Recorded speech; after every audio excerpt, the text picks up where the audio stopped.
This morning, we are catching up with an Emmy-nominated actor who's taken on some iconic roles. Zachary Quinto has played the legendary Spock in the rebooted Star Trek movie franchise and was just downright evil as Sylar in the hit NBC sci-fi series Heroes. Well, now Zachary is back on NBC, and he's back in this medical drama. It's called Brilliant Minds, where he plays Dr. Oliver Wolf, who solves neurological mysteries. In season 2, his own father needs his help. Take a look.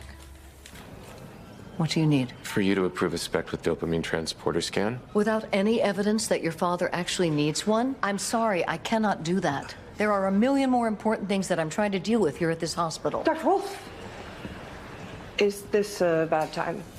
Wait, something is different here. Kinney, you're back. Fully recharged and ready to work. I'm surprised you recognize me. Dr. Wolf is face blind, which is convenient if you ever want to avoid getting recognized. Fascinating. Good advice. Zach, good morning. It's so nice to have you here. Good morning. Back. Good to see everybody. So here we are kicking off season 2, but it starts with a twist. It does. Dr. Wolf is actually the patient. That's right. Yeah, we drop in to 6 months in the future, and we find Oliver Wolf trapped essentially in a mental institution. We don't know how he got there, why he's there, and why he can't get out. So there's a pretty big mystery to kick off the season, and then that'll tease out, and we'll learn more as we go. And that'll be woven in with, all the relationships that we've come to enjoy and expect on the show, and all the patients that come in on a weekly basis. So there's a lot going on at Bronx General in season 2, but it's been a blast. We're so happy to be back, so happy to be sharing with audiences again. And I'm really excited to be able to continue to tell these stories. Well, I think you're back because it was so well received. It's an enjoyable series. I enjoyed season 1 especially. Thank you. But for folks who aren't familiar, every episode, they're sort of standalone. I mean, there's some through lines. Right. But there's a new mystery to solve. Yep.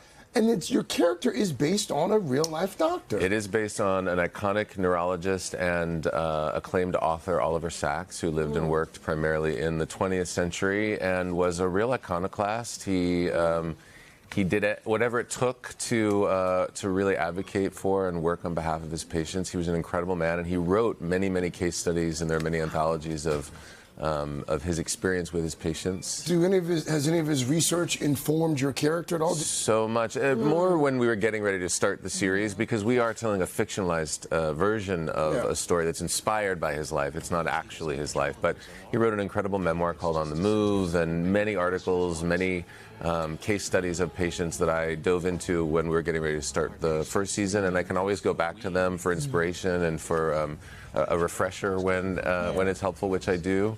But it is really gratifying to be telling stories about neurological cases and many times also mental health cases, and just shining a light on maybe an area of medicine that doesn't always get the attention it deserves. People are fascinated by it. It's I think people, you know what I mean? People are interested in it. As an actor, do you know where the storyline is going? To a certain extent. We have a really wonderful relationship with our showrunner, Michael Grassi, who is incredibly collaborative. So, but, we premiered the show last night, and we're still filming. We just started episode 8, and we have, we're doing 20 this season. So it's a long. We are still very much in it. No, it's a great sign, and we're having a great time. So it's fun. It's definitely fun. Another franchise that fans just love, obviously, Star Trek and the reboot. Including yours truly. That's right. Have you talked at all with J.J. Abrams? Is there a possibility that we could see that? You know what? Get him on the phone. Let's do this. I feel like it would be. It's a great time. It's been 10 years since the last film. We all love each other. We have a great time making those movies. I think we'd all love to come back together and tell one more. I think fans would be really excited by it, and I think the time is ripe, if you ask me. So, we email. I was in touch with him about something else recently and sort of floated it out there that it feels like now's the moment. So let's bring it back around.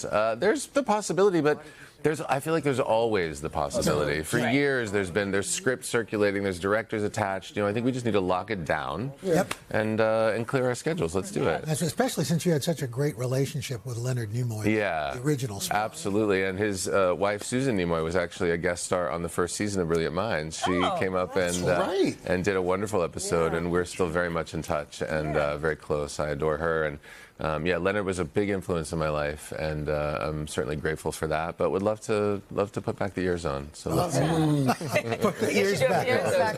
Yeah.